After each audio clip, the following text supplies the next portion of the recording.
Hello नमस्कार दर्शकों, उड़ने की आशा सीरियल में आप सभी का स्वागत है। आज के एपिसोड में जहाँ पे हम देखते हैं कि यहाँ पे तेजस से अ, सचिन आलू का पराठा छीन लेता है और बोलता है कि ये खजूर तो कैसे आलू का पराठा खा सकता है। तभी सब लोग बोलते हैं अरे सचिन तुम क्या कर रहे हो। तेजस बोलता है ये क्या बिहेवियर है, तुम मेरा पराठा क्यों छीन ले।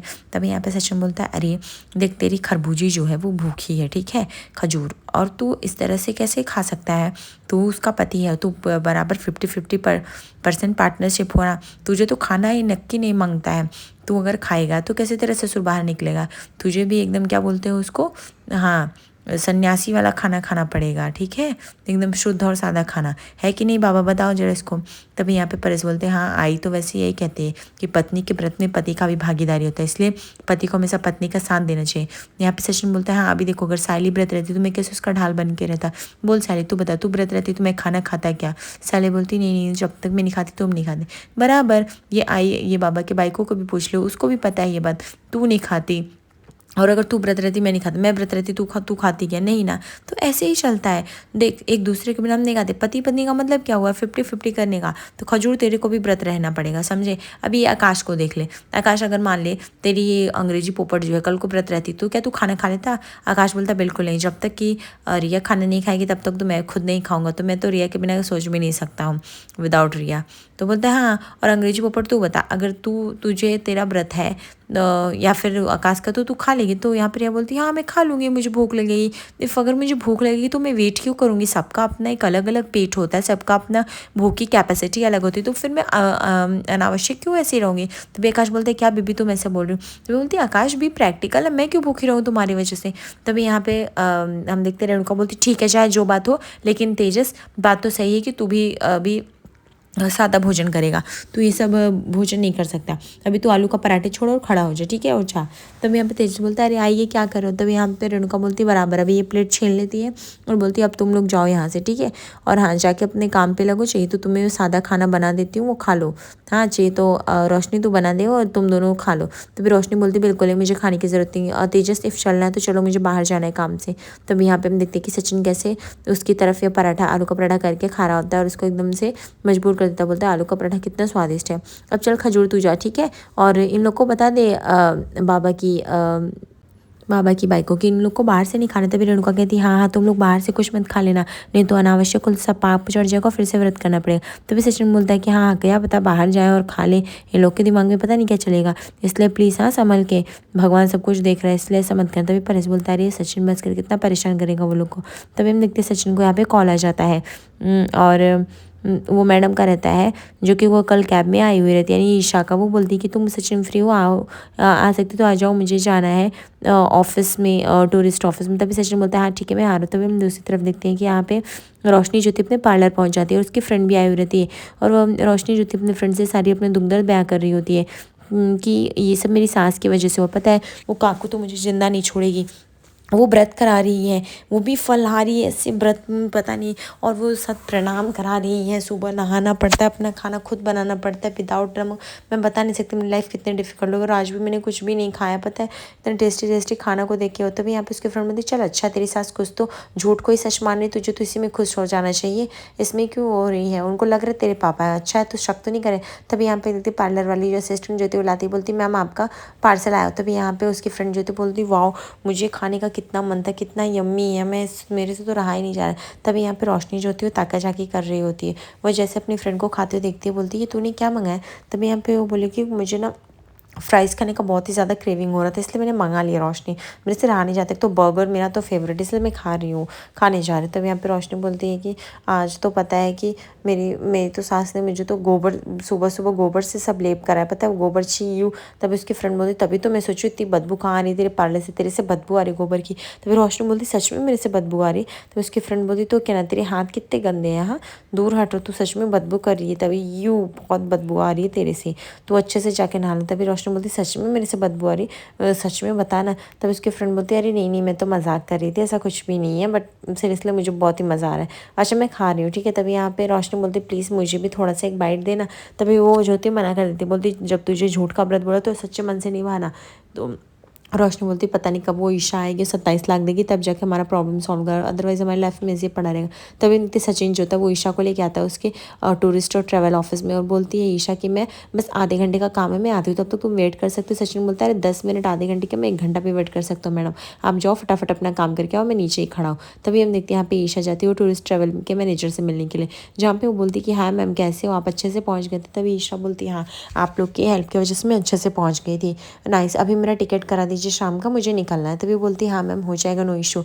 मैम अभी आपकी दादी कैसी हैं? तभी ईशा बोलती मेरी दादी? बोलती हाँ मैंने सुना उनका देहांत हो गया, सुन के बहुत ही बुरा लगा। 2 फ्रेंड आए हुए थे आपके, आई थिंक वो कपल थे, वो आपके बारे में पूछताछ कर रहे थे। तभी यहाँ पे ईशा जो होती है वो डर जाती, बोलती 2 कपल, क्या नाम था, कुछ नाम पता है?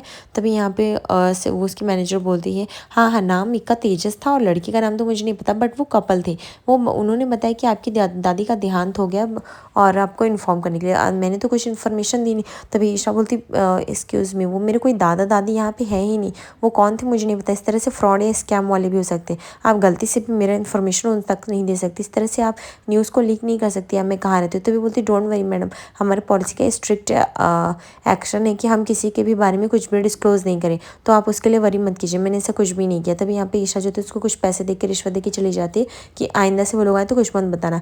तभी हम देखते हैं ईशा एकदम चिंतित रहती है और आगे बढ़ रही होती है। तभी यहाँ पे सचिन आवाज़ देता मैडम कहाँ आप ऐसे पाँव बढ़ा बढ़ा के चली जा रही, क्या आपको किसी और गाड़ी में जाना है या अभी से फ्लाइट है? तभी ईशा बोलती नहीं नहीं वो एक्चुअली मैं ध्यान से उतर गया। तभी सचिन बोलता है अभी कहाँ जाना है आपको, घर छोड़ना है कहीं और? तभी ईशा बोलती तुम बैठो मैं बताती हूँ कहाँ जाना है। तो उसके बाद ईशा बैठ जाती है, वो काफ़ी खामोश रहती है। तभी सचिन बोलता है क्या हुआ मैडम आप इतनी खामोश क्यों है, कुछ बात है तो मुझे बताइए ना। ईशा बोलती है नहीं कोई बात नहीं। सचिन बोलते सब काम हुआ ना आपको ऑफिस वाला जो गए थे? तभी ईशा बोलती है हाँ हाँ मेरा काम हो गया, ऐसे कुछ भी डरने की बात नहीं, सब कुछ एकदम अच्छे से हो गया है। तुम कोई पास का पार्लर जानते हो क्या अच्छा सा? मुझे एक्चुअली शाम की फ्लाइट है, मुझे जाना है, तो मैं चाहती हूँ कि मैं किसी पार्लर से होके आऊँ। सचिन बोलता है हाँ हाँ मैं जानता हूँ ना, एक बहुत ही अच्छा पार्लर है मैडम, आपको बहुत ही पसंद आएगा, मैं रुको एक लेके चलता हूँ आपको, वो पार्लर बहुत ही अच्छा लगेगा। तभी यहाँ पे बोलती हाँ ऐसे पार्लर ले जाओ जहाँ पे जल्दी से जल्दी हो सके और मैं फटाफट जा सकूँ, शाम की फ़्लाइट है। वैसे अच्छा लगा तुमसे मिलकर। तभी यहाँ पे सचिन बोलता है नेक्स्ट टाइम आइएगा तो ज़रूर मुझे कॉल करिएगा, ठीक है, आपसे मिलकर बहुत अच्छा लगा, बहुत अच्छे कस्टमर हुआ हमारे। तो उसके बाद सचिन जो होता है ड्रॉप करता है, बोलता है मैडम यही पार्लर है। तभी यहाँ पे ईशा बोलती थैंक यू तुमने मुझे यहाँ तक ड्रॉप किया था, ये लो तुम्हारे पैसे। तभी यहाँ पे सचिन बोलता है मुझे क्या करना है, मुझे वेट करना है या फिर जाना है, मैं क्या करूँ? तभी यहाँ पे ईशा बोलती है यहाँ पे मुझे कुछ टाइम लग सकता है घंटे, इफ़ अगर मुझे आना रहेगा तो मैं तुम्हें कॉल कर दूँगी, तुम अभी जा सकते हो। तभी सचिन बोलता है ठीक है। तभी यहाँ पे सचिन बोलता है आज लाली पाउडर का मैंने बिजनेस करा दिया जाने अनजाने में, उसको पता भी नहीं चला। उसके बाद हम देखते हैं कि यहाँ पे ड्रॉप करती ईशा जो होती है वो रोशनी के पार्लर में आ जाती है, लेकिन उसको पता नहीं रहता क्या पार्लर किसका है। उसके बाद जैसे ही वो लेके जाती है रोशनी के पास क्लाइंट को, उसके असिस्टेंट, रोशनी पूरी तरह से शॉक हो जाती है। उसको फिर वो याद आने लगता है कि ये फ़ोटो तो कहीं ना कहीं उसको तेजस ने दिखाई थी। उसके बाद वो बोलती है कि मैडम आपको क्या सर्विस चाहिए? तभी यहाँ पे ईशा बोलती है एक्चुअली मुझे कुछ ज़्यादा सर्विस नहीं चाहिए, मेरा फेशियल कर दो, थ्रेडिंग कर दो, हो जाएगा ना? तभी ईशा जो थी 2 मिनट के लिए शॉक हो जाती है। तभी वो बोलती क्यों क्या हुआ, कहीं खो गई? रोशनी बोलती बिल्कुल नहीं मैम आप बैठिए ना मैं कर दूँगी। तभी यहाँ पे बोलती कुछ ऐसा करो जिससे मेरे फेस पे ग्लो आ जाए, मेरी फेस काफ़ी डल दिख रही हो, काफ़ी ड्राई हो जाए। तभी यहाँ पे रोशनी पूछती मैम आप कहाँ से आए हो, आई थिंक आप मेरे पार्लर में फर्स्ट टाइम आए हो। तभी यहाँ पे ईशा बोलती हाँ एक्चुअली मैं इंडिया में नहीं रहती हूँ, मैं कनाडा में रहती हूँ, इसकी वजह से, एंड मुझे आज मेरी शाम की फ़्लाइट है, मुझे जाना है, इसके लिए मुझे, और वहाँ पे तो ठंडी इतनी ज़्यादा रहती पूछ नहीं, गर्मी तो बिल्कुल नहीं, गर्म एंड ठंड में ठंड तो इतनी ज़्यादा रहती है एक्सट्रीम कोल्ड कि कोई भी नहीं रह सकता, इसकी वजह से स्किन काफ़ी ड्राई हो गई, तो अच्छा वाला फेशियल करो। तभी यहाँ पे रोशनी बोलती मैं 1 मिनट में बताती हूँ, आप तब आपको तब से रख देती हूँ, आई थिंक आपके फेस पे ना हाइड्रा ग्लो ज़्यादा बेटर रहेगा। तो ईशा बोलती ओके, तो इतने टाइप से आप वही देख रहे थे? बोलती हाँ मैं अब भी आती हूँ 2 मिनट में, ठीक है, आप तब से और काम डाउन हो जाए। उसके बाद वो अपने असिस्टेंट को भेजती कि मैडम का वाइफ से चेहरा पूछो। उसके बाद वो जो थी तेजस को कॉल करती, बोलती तेजस तुम खाओ। तभी बोलता है कि मैं रास्ते में वड़ा पाव के पास खठेले के पास खड़ा हूँ, बस चाह के भी नहीं खा सकता, मैं कहाँ फंस गया हूँ पता नहीं। तभी रोशनी बोलती तुम कुछ मत करो, तुम पार्लर चले आओ, तुम्हें पता है कि जिस तुम औरत को ढूंढ रही थी ईशा वो आ गई, यानी 27 लाख हमारे पास आ गए। तभी यहाँ पे तेजस बोलता है रोशनी प्लीज़ ये मजाक का वक्त नहीं, सब लोग करते हैं एटलीस्ट तुम तो मत करो, अब मैं पक चुका हूँ इस मजाक से, और प्लीज़ रोशनी अब नेक्स्ट टाइम से ये सब फालतू बातें मत करना, ठीक है? अभी मैं बहुत गुस्से में हूँ, ऑलरेडी खाना पीना नहीं मिला और घर पे ये सब बकवास सुनने के बाद। तभी यहाँ पे रोशनी बोलती है मैं सच बोल रही हूँ, वो ईशा सच में आई है यहाँ पे, आज शाम को चली भी जाएगी, जितना जल्दी हो सके आ जाओ तेजस, अगर तुम्हारे 27 लाख चाहिए। उसके बाद तेजस बोलता है ठीक है मैं आता हूँ। उसके बाद यहाँ पे ईशा बोलती है आप फटाफट करिए ना, मेरा थ्रेडिंग मुझे लेट है। तभी ईशा बोलती है ज़्यादा टाइम नहीं लगेगा मैम, बस 2 मिनट रुकिए, मैं फटाफट आपका जल्दी जल्दी कर दूँगी। दूसरी तरफ हम देखते हैं कि यहाँ पे सायली जो होती है अपना फूलों का दुकान लेके अपनी स्कूटी से आती है और वो फिर फूल माला सबको सर्व कर देते हैं। उसके बाद मंदिर के पास भिखारी बैठा रहता है, उसको दान भी देती है। उसके बाद हम देखते हैं सचिन जो होता है सायली को कॉल करता है, सायली तभी कॉल पिक करती है। तो यहाँ पे सचिन बोलता है और बता मेरी बाई को, तेरा काम कैसा चल रहा है? अच्छा चल रहा है। तभी यहाँ पे सायली बोलती है बहुत अच्छे से चल रहा है सचिन, तुम्हारी वजह से मेरा सपना पूरा हुआ, सच में तुम नहीं होते तो मैं कुछ कर ही नहीं पाती। तभी सचिन बोलता है अरे बस कर, तूने मेरे को गाड़ी दिलाई तो मैंने तेरे भी उड़ने की सपने को पूरा किया, इसमें क्या है अभी तो। तभी सायली बोलती चलो अभी आज मेरा पहला दिन, मैं फटाफट अपना काम से फ्री होकर तुम्हें कॉल करती हूँ, ठीक है। तभी यहाँ पे सचिन बोलता है अरे ठीक है, वैसे तो तू है ही समझो एकदम शेरनी। तभी यहाँ पे बोलती मैं शेरनी हूँ। तभी सच में बोलता है अरे नहीं नहीं चलो चलो मैं कॉल रखता हूँ। इसके बाद हम देखते हैं यहाँ पे सायली जाती है वो आंटी के दुकान पे, जो कि उसकी पहले से ही ग्राहक रहती है और उसको फूल माला देती है। तभी आंटी बोलती है और वाह सायली तुझे इतने दिन के बाद देख के अच्छा लगा, क्या हुआ तेरी दुकान तो बंद कर दी क्या? तभी यहाँ पे बोलती क्या बताऊँ आंटी, BMC वालों ने मेरी दुकान गिरा दी, तो किसी तरह करके सचिन ने मुझे स्कूटी दी और दुकान ही दी, अब मैं खुद जाकर डिलीवरी कर देती हूँ फूलों का और बहुत आसानी से होता है। अब सारा काम मेरा ऑनलाइन होता है, फ़ोन कॉल्स पे होता है और बहुत ही आराम से हो जाता है। तभी यहाँ पे सायली जाने लगती है, वो बोलती है कि सायली तू 2 मिनट रुकेगी क्या, एक मेरा बहुत बड़ा पार्सल आ रहा है मैं लेके आती हूँ। दूसरी तरफ हम देखते हैं यहाँ पे रोशनी थ्रेडिंग कर रही होती है, लेकिन उसका पूरा ध्यान ये होता है कि तेजस फटाफट आ जाए, इसलिए उसकी स्किन भी निकल रही होती है।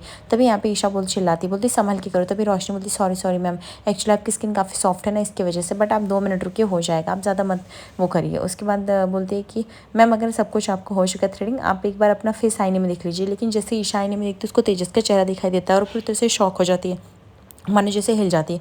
बोलती तुम यहाँ पे क्या करो? ओके ठीक है मैं यहाँ से जाती हूँ। तभी यहाँ पे तेजस बोलता है अब तुम यहाँ से जा नहीं सकते, तुम निकालो मेरे पहले 27 लाख रुपए, ठीक है, उसके बाद तुम यहाँ पे जाओगी। और रोशनी बोलती हाँ, और मैडम आप तब तक नहीं जा सकती जब तक मैं ना बोलूँ आपको, या तो चुपचाप यहाँ पे बैठ जाइए और पहले बताइए आपने 27 लाख रखे तो रखे कहाँ पे है?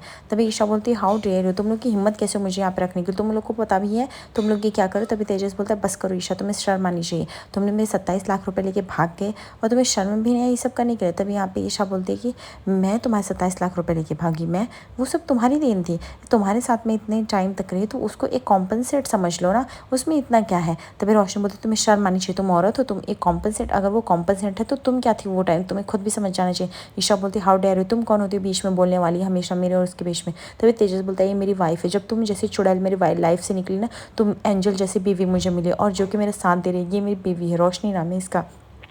तुम्हें क्या लगा तुम मुझे बर्बाद करके चले जाओगे, मैं तुम तक नहीं पहुंच पाऊंगा या नहीं? बिल्कुल ऐसा भी नहीं। रोशनी बोलती है और बहुत तुमने फड़फड़ा लिया, बहुत देख लिया, अब तुम तब तक यहाँ से नहीं जा सकती हमारी मर्जी के बिना, तुम चाहे जितना फड़फड़ा लो, ठीक है, तुम पैसे लेके जाओ। ईशा बोलती तुम गलत हाथ पे लग रहे हो, तुम कुछ भी, तुम लोग को कुछ भी नहीं मिलने वाला।